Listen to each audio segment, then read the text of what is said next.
I've been an iPhone user for over a decade, but foldables have been improving every year since it came out in 2019. And the new Galaxy Z Fold 7 felt like the right one to finally test, to see if foldables are finally worth it in 2025. My biggest hesitation with foldables has always been about the price, but also the bulk, like 2 phones stacked on top of each other. But the Fold 7 this year looked surprisingly thin.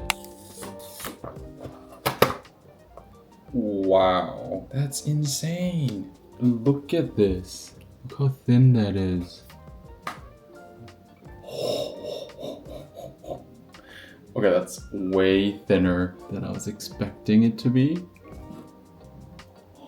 Like, seriously.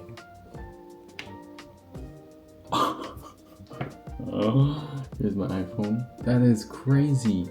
Compared to my iPhone 16 Pro's 8.25 millimeters, the Fold 7 is 8.9 millimeters folded, but unfolded, and you get 4.2 millimeters, which is ridiculous. Using the Fold 7 unfolded kind of feels like something out of a futuristic sci-fi movie. You know what I'm talking about? Like those tablets that scientists use in like spaceships or futuristic labs. When unfolded, you get this square 8-inch display that feels refreshingly different from both tall phones and wide tablets. And it's surprisingly immersive for watching videos or browsing. And honestly, the crease really isn't noticeable most of the time. You might catch it at certain angles with a light, but overall, it kind of just fades away when you're using it. I'll be honest, I found myself reaching for the Fold 7 over my iPhone or even my iPad when I wanted to watch YouTube or scroll on Twitter because it just felt more enjoyable. You can also rotate the screen horizontally, which gives you a bit more width like a tablet. So like on YouTube, you get 3 rows of video thumbnails on the homepage instead of just 2 when it's vertical. There's also a front camera inside the unfolded screen, but it disappears from your view after a while, kind of like how you forget about the iPhone's notch or dynamic island. The speakers are also pretty solid, surprisingly full and loud, considering how thin the phone is. Watching content or even listening to music without headphones was actually great, especially when just walking around the house. I still use the front screen a lot for quick stuff like scrolling on Twitter, watching vertical videos, or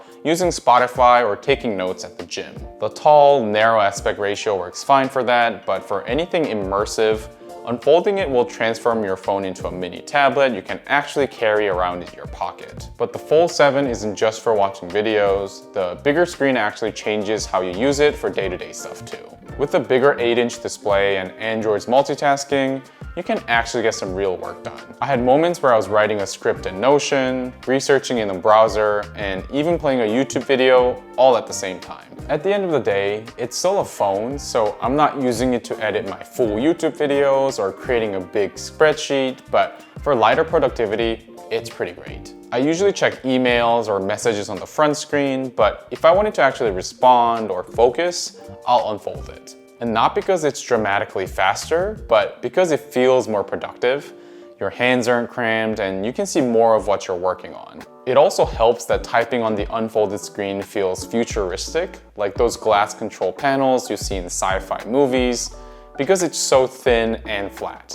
It's not necessarily faster than typing on the front screen, but it's way more satisfying. Overall, it's still a phone-sized experience, not enough to replace a laptop or a tablet, but it hits that sweet spot where it feels more capable without losing the convenience of a phone. The size and thinness of the Fold 7 definitely make it easy to carry as much as a regular phone, but it also comes with a few quirks. Because it's so flat, I sometimes struggle to get a grip when unfolding it, although I do love the sound it makes when I'm snapping it shut. This is more of a software/Android issue, but I noticed some apps don't play nicely with the unfolded aspect ratio, like Instagram, which made me default to the front screen for it. And yeah, there's a punch hole camera inside the screen when unfolded, but it's practically unusable. Fortunately, you can use the outside screen as a viewfinder for the back cameras, which is a much better experience. So this is the front camera on the Fold 7, and it just looks so grainy and washed out. I mean, it's fine probably for like a video call, but I definitely wouldn't be using this for taking photos or serious videos. Yeah.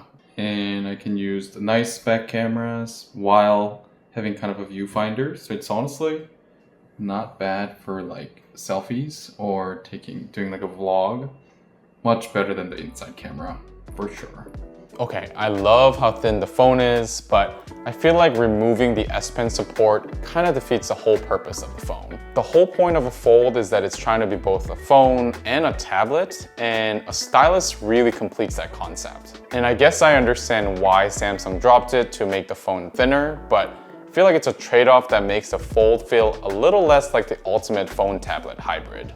Okay, after using the Fold 7 for a while, it's obvious that this phone isn't for everyone, but for the right person, it's kind of incredible. If you're mostly a casual phone user who just wants something that works, the extra size, weight, and price probably won't make sense. But if you love the idea of having a phone that can instantly transform into a mini tablet for watching videos, reading, or doing light multitasking, the Fold 7 nails that experience. It's not perfect, some of the quirks, lack of S Pen support, and the fact that it's still $2,000 mean that it's still a niche device. I mean, you could technically buy an iPhone and a tablet for that price. But if you want one device that can do both, and you're willing to pay for a futuristic feeling, the Fold 7 might be the most fun phone you can buy in the market right now.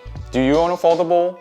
Let me know in the comments below. And that's all I have for today. So thank you so much for watching, and I'll catch you in my next video. Bye now.